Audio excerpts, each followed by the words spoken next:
അങ്ങനെ നമ്മൾ കണി കാണാൻ വേണ്ടി വെച്ചേക്കുന്നത്. കണിയെല്ലാം കണ്ട് വെട്ട ഇല്ല കേട്ടോ, നമ്മൾ ഇട്ടത് ഒന്ന് ഞാനിപ്പോൾ എടുക്കുവാണ്.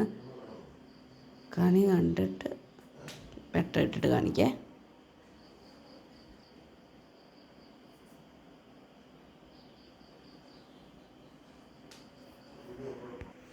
അപ്പം ഞാൻ വെട്ട ഇട്ട്